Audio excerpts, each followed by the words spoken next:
32 লক্ষ আনম্যাপিং এর মধ্যে 20 লক্ষের শুনানির নোটিশ শুনানির জন্য 20 লক্ষ নোটিশ পাঠানোর প্রস্তুতি ইতিমধ্যেই নিচ্ছে নির্বাচন কমিশন।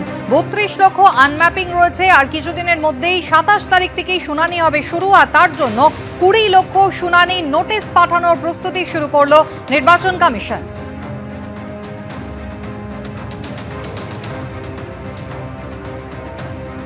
কথা বলবো রুমা পাল আমাদের সঙ্গে রয়েছেন।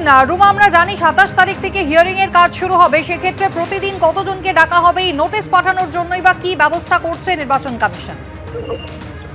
দেখো, জানি নাকি এই মুহূর্তে কিন্তু 32 লক্ষ যেটা আনম্যাপ যারা রয়েছেন ভোটার, সেক্ষেত্রে নির্বাচন কমিশন সূত্রে খবর যে এখনো পর্যন্ত প্রায় 20 লক্ষ সেটা যে নোটিশ হয়েছে সেটা জেনারেট করা হয়েছে।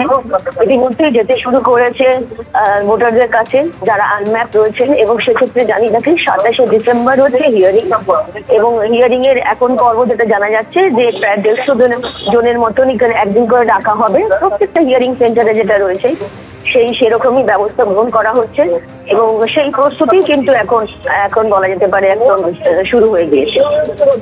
ধন্যবাদ।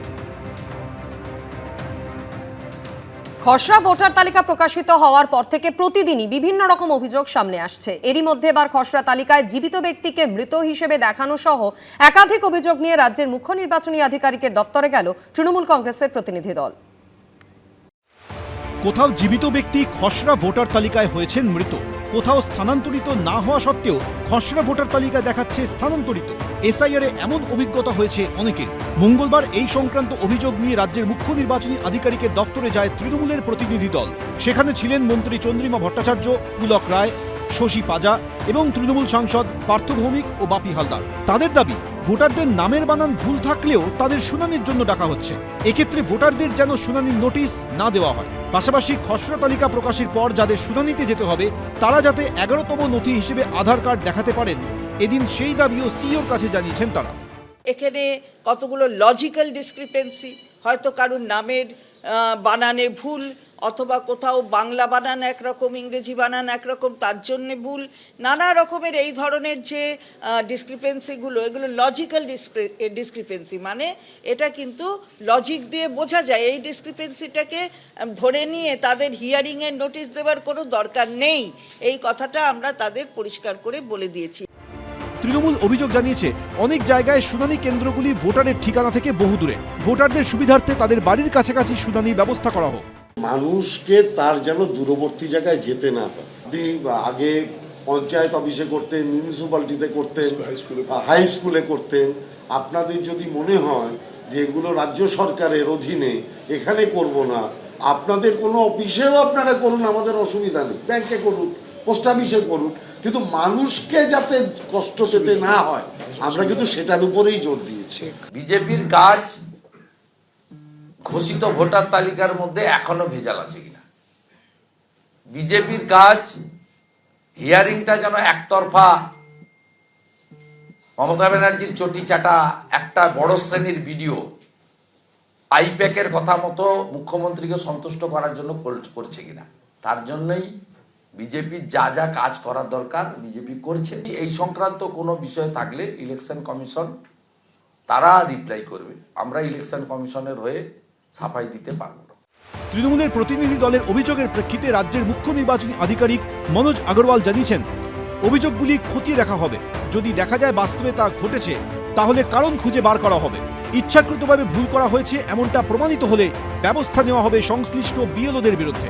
অন্যদিকে আগেই জাতীয় নির্বাচন কমিশন রাজ্যের সিইও দপ্তরকে কেএপি অর্থাৎ নলেজ, অ্যাটিটিউড, প্র্যাকটিস বেসলাইন সার্ভের নির্দেশ দিয়েছে। সিইও অফিসের তরফে আবার জেলা নির্বাচনী আধিকারিকদের কাছে চিঠি দেওয়া হয়েছে সেই সংক্রান্ত বিষয়। মঙ্গলবার এই নিয়ে তৃণমূল প্রশ্ন তোলে যে শুধুমাত্র 81টি বিধানসভাতেই কেন এই সার্ভে হবে। এই প্রসঙ্গে রাজ্যের সিইও দপ্তরের তরফে জানানো হয়েছে, নির্বাচন কমিশনের গাইডলাইন অনুযায়ী যে কোনো লোকসভা বা বিধানসভা ভোটের আগে এবং পরে এই সার্ভে করা হয় ভোটদানের হার বাড়ানোর জন্য।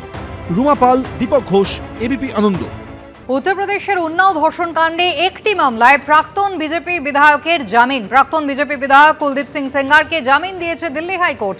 এই মামলায় তাঁর যাবজ্জীবন কারাদণ্ডের নির্দেশও স্থগিত করা হয়েছে। প্রতিবাদে দিল্লিতেই ইন্ডিয়া গেটের সামনে বিক্ষোভ নির্যাতিতা এবং তার মায়ের।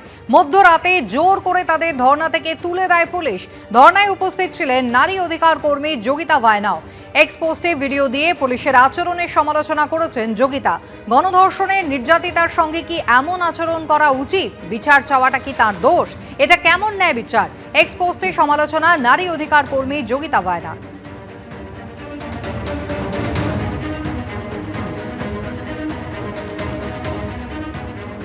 2017-তে উন্নাওয়ে ধর্ষণের ঘটনায় 7 বছর 5 মাস জেলবন্দি কুলদীপ সেঙ্গার। দোষী সাব্যস্ত হওয়া সাজার বিরুদ্ধে আবেদনের নিষ্পত্তি না হওয়া পর্যন্ত সেঙ্গারের সাজা স্থগিত। ধর্ষণ কাণ্ডে কারাদণ্ড স্থগিত হলেও জেলেই থাকতে হবে প্রাক্তন বিজেপি বিধায়ককে। পুলিশ হেফাজতে নির্যাতিতার বাবার মৃত্যুতে দোষী সাব্যস্ত হন কুলদীপ সেঙ্গার। 10 বছরের সশ্রম কারাদণ্ডের নির্দেশ দেয় আদালত। ধর্ষণকাণ্ডের সাজা থেকে মুক্তি পেলেও জেলেই থাকতে হবে প্রাক্তন বিজেপি বিধায়ককে।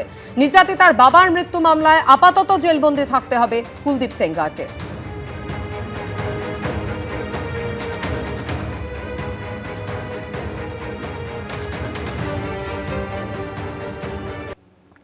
দক্ষিণ 24 পরগনার লীলা গ্রামে কার্যত ছাইয়ে ঢেকেছে গোটা এলাকা। ক্ষতির মুখে এলাকার চাষবাস। বাসিন্দাদের একাংশের অভিযোগ, স্থানীয় পেপার মিল থেকে মারাত্মকভাবে ছড়াচ্ছে দূষণ, আর যার জেরে অসুস্থ হয়ে পড়ছেন একাধিক বাসিন্দারা। কেউ কেউ ঘর ছাড়তেও বাধ্য হয়েছেন। সোমবার পরিস্থিতি খতিয়ে দেখতে গ্রামে আসে পেপার মিল কর্তৃপক্ষ।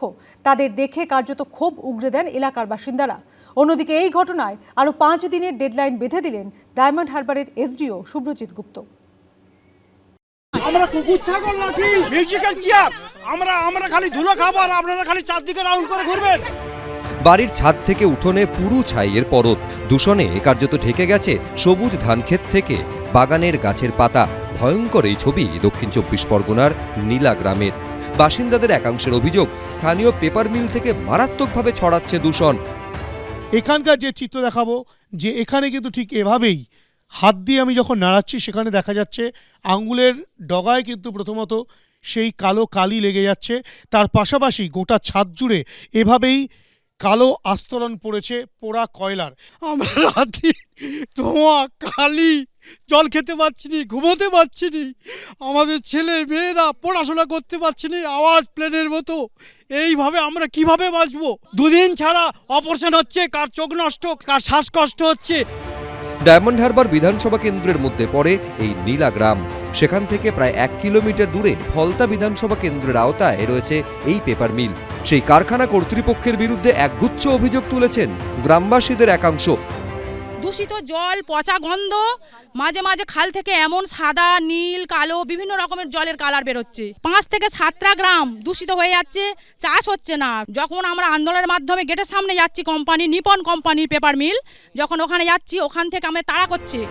এই দূষণের জেরে বাড়িও ছাড়তে বাধ্য হয়েছেন অনেকে। আমার 3টে ছেলে সব বাড়ি ছেড়ে চলে গেছে এই নোংরার জন্য, টিকতে পারছে না। স্থানীয় বাসিন্দাদের আরও অভিযোগ, স্থানীয় প্রশাসন থেকে জনপ্রতিনিধিদের জানিয়েও কোনো সুরাহা হয়নি। আমাদের এসডিও, আমাদের বিডিও, আমাদের ডিএম, আমাদের পরিবেশন, আমাদের কাছে আমরা রাত দিন ওদের কাছে যাচ্ছি, আমরা ওদের কাছ থেকে ফিরে আসতেছি। এরই মধ্যে সোমবার পরিস্থিতি খতিয়ে দেখতে গ্রামে আসে পেপার মিল কর্তৃপক্ষ। তাদের সামনে পেয়ে ক্ষোভ উগরে দেন গ্রামবাসীদের একাংশ। আমরা কুকুর ছাগল নাকি? আমরা ব্যাক ফিল্টার লাগিয়েছি, এবারে আমরা দেখতে আসছি যে ওইটা করার পর কতটা ইমপ্রুভমেন্ট আসছে। Musical chair? আমরা খালি ধুলো খাবো আর আপনারা খালি চারদিকে রাউন্ড করে ঘুরবেন। আমি চেষ্টা করছি যে সবাইকে সাথে নিয়ে প্ল্যানটা যাতে চলে এবং আপনাদের যে সমস্যাটা, ওই সমস্যাটা যাতে সলভ করতে পারি। এটা খুব দ্রুত আমরা চেষ্টা করব, এটা যেন সলভ হয়ে যায়। অন্যদিকে এই ইস্যুতে কার্যত দায়িত্ব এড়িয়ে যেতে দেখা যায় স্থানীয় বিধায়ককে। নিপন পেপার মিলের দূষণ হচ্ছে, তবে আপনি যতটা করে বলছেন অতটা নয়, তাই দূষণ হচ্ছে।